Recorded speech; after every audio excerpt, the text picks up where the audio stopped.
Okay, what's up YouTube? This is J-Man Time, and today I have another rare advanced weapon for you guys today. Today's weapon comes all the way from the 1960s, and it comes from the Soviet Union, and it is known as the AO-27.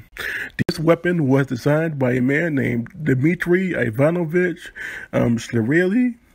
This weapon was chambered for an experimental 7.62 by 55mm flechette type sabot ammunition, and this weapon was fed by a 30-round box magazine, a straight magazine, something that you don't usually see on Soviet assault rifles, as most Soviet assault rifles were based on the AK-47. This one was too, but to a different extent. Now, the AO-27 used an experimental 7.62 by 55mm flechette type sabot cartridge. If you don't know what a flechette cartridge is basically a self-contained anti-armor type ammunition.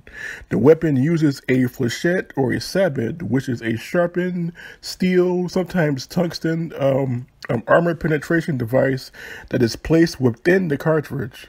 So it's basically like the assault rifle version of a heat round or a high impact anti-tank round, but this is an assault rifle cartridge designed to pierce body armor. Now, this weapon uses a bizarre looking ammunition, but the ammunition was effective.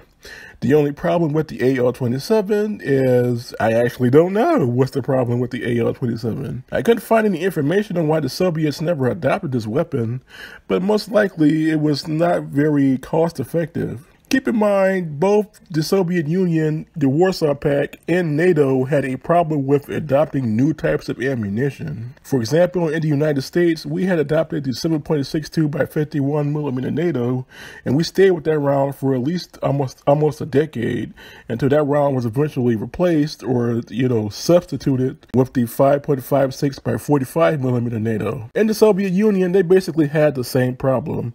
The Soviet Union didn't want to get rid of their 7.62 by 39mm M43 cartridge. For most combat rifles designed in the Soviet Union between the late 1940s and the 1970s were based around the 7.62 by 39mm cartridge. Now later on, the Soviets did adopt the 5.45 by 39mm Soviet, but that was only because Mikhail Kalashnikov and other Soviet weapons designers finally pushed the Soviet government to adopt a new cartridge, or at least have a secondary cartridge.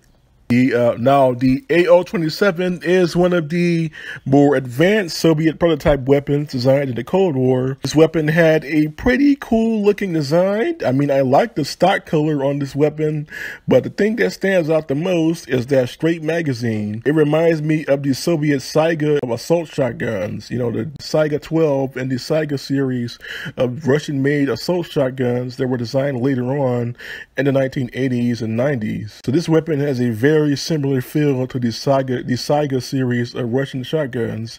So yeah, that straight magazine is pretty much a plus. Surprised that the Soviets didn't use straight magazines for the other AK series or other AK based platforms like the AK-74 or the AK-100 series that is out nowadays. So I like that straight magazine. It gives a unique look to the Kalashnikov type weapons. Now, this weapon ultimately wasn't adopted, and like I said, it was most likely the flechette sabot that turned the Soviets off. Either 5.56 by 45mm NATO or the 7.62 by 51mm NATO. And the Soviet Union at the time, they just wanted the 7.62 by 39mm, and in the 1960s they were still using the 7.62 by 25mm Tokarev. Keep in mind, the Soviet Union still were using large numbers of submachine guns at that time. They wouldn't really phase submachine guns out until the 70s and 80s when the AK-74 and other 5.45mm weapons became more available. So the AO-27 was pretty much ahead of its time. It is very similar to the American Spew. The American Spew project was another flechette-based assault rifle / battle rifle project that happened in the United States. That project was designed to replace the M1 Garand and the M14, which was still being used in the 1950s.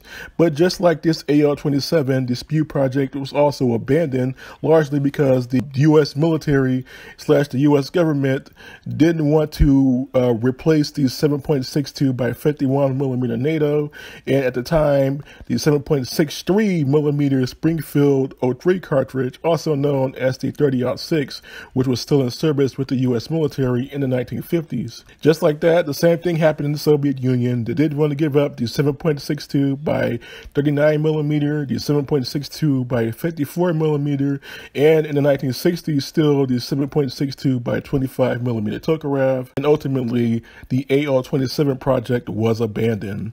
So what do you all think of this abandoned Soviet project?